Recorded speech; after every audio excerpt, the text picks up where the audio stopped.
મોડાસા જિલ્લા ભાજપ કાર્યાલય કમલમ ખાતે લોકસભાના ઉમેદવાર શોભનાબેન બારૈયાની અધ્યક્ષતામાં પ્રેસ કોન્ફરન્સ યોજાઈ।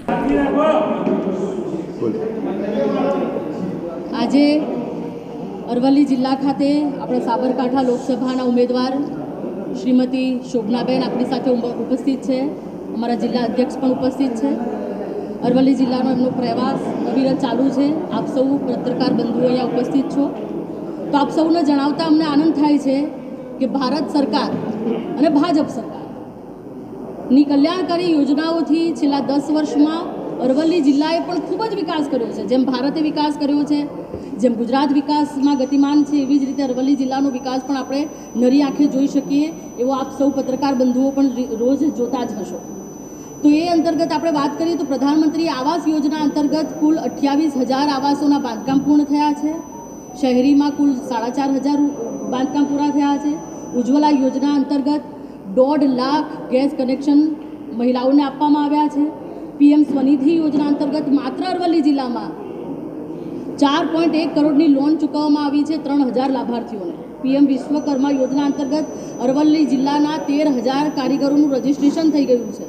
પીએમ જનધન યોજના અંતર્ગત અરવલ્લી જિલ્લામાં કુલ 3,56,000 લાભાર્થીઓના બેંક ખાતા ખોલવામાં આવ્યા છે અને ગરીબ કલ્યાણ અન્ન યોજના અંતર્ગત 7.95 લાખ લોકોને અરવલ્લી જિલ્લાના 7.95 લાખ લોકો મફત અનાજનો લાભ લઈ રહ્યા છે। અટલ પેન્શન યોજના અંતર્ગત અરવલ્લી જિલ્લાના કુલ 39,000 લાભાર્થીઓને લાભ મળી રહ્યો છે અને કિસાન સન્માન નિધિના અત્યાર સુધીના 15 હપ્તાઓ 1,96,440 ખેડૂતો અરવલ્લી જિલ્લાના છે કે જેમને 456.20 કરોડ સીધા એમના ખાતામાં જમા થયા છે। આવી અનેક યોજનાઓ આપણે જોઈએ છીએ। એવી જ રીતે આયુષ્યમાનમાં પણ 4,80,000 આયુષ્યમાન કાર્ડ અરવલ્લી જિલ્લાના આપણે ચાલુ લોકોને લાભ આયુષ્યમાનનો આપ્યો છે।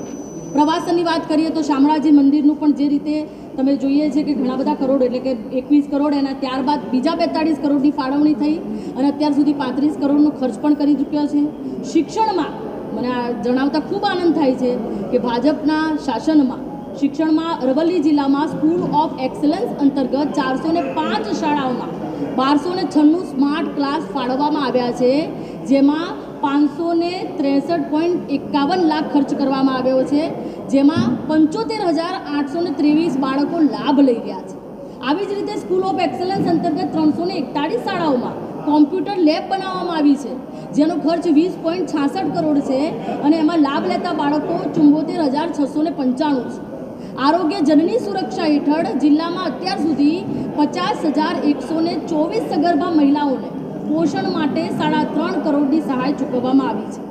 કસ્તુરબા પોષણ સહાય અંતર્ગત પણ અત્યાર સુધી અરવલ્લી જિલ્લામાં ગરીબી રેખા હેઠળની 58,240 સગર્ભા મહિલાઓને 11.64 કરોડની સહાય ચૂકવવામાં આવી છે। આવી અનેક યોજનાઓ છે જેની અમે પારદર્શક માહિતી આંકડાકીય એકદમ સંપૂર્ણતઃ જાન્યુઆરી 2024 સુધીની પારદર્શક માહિતી અમારા જિલ્લા તરફથી આપ સૌ પત્રકાર બંધુઓને આની PDF અમે મોકલી આપીશું।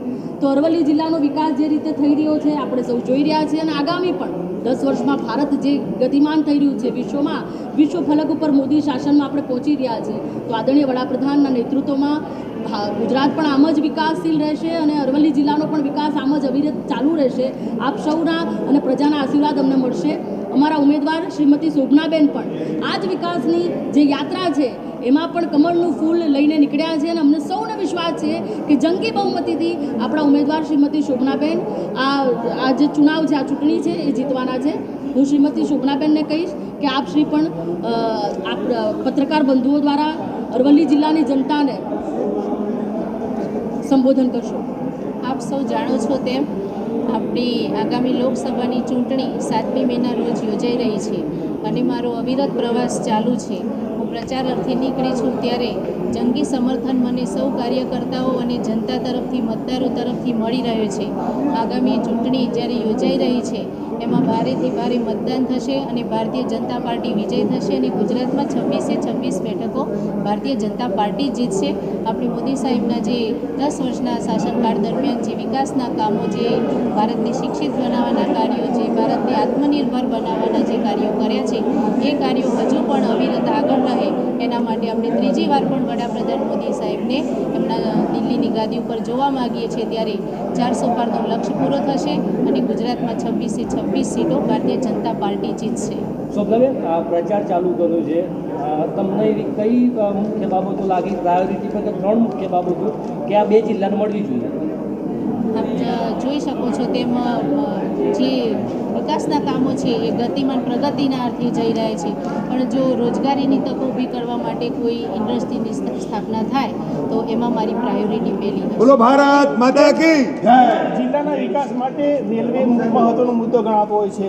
કોરોના કાળ પછી જે ટ્રેન બંધ થઈ છે, શું કારણ છે હજુ સુધી ચાલુ નથી અને આગામી સમયમાં રેલવેના વિકાસ માટે શું કાર્ય થશે? આ બધા જ પ્રશ્નો તમે જે કરી રહ્યા છો એ અંતર્ગત કાર્ય પ્રગતિમાં જે આપ જોઈ શકો છો. અને ઉમેદવાર શોભનાબેન પણ જ્યારે સાંસદ શ્રી બનશે, આપણું કમળ લઈને જીતશે, તો ચોક્કસપણે જે પણ અરવલ્લી જિલ્લાના જે પણ તમારી ઈચ્છાઓ છે એવા ઘણા બધા જે પ્રશ્નો હોય એને પૂર્ણ કરવા સક્ષમ રીતે અને સંપૂર્ણ પ્રામાણિકતાથી તેઓ પ્રયાસ કરશે. ધન્યવાદ.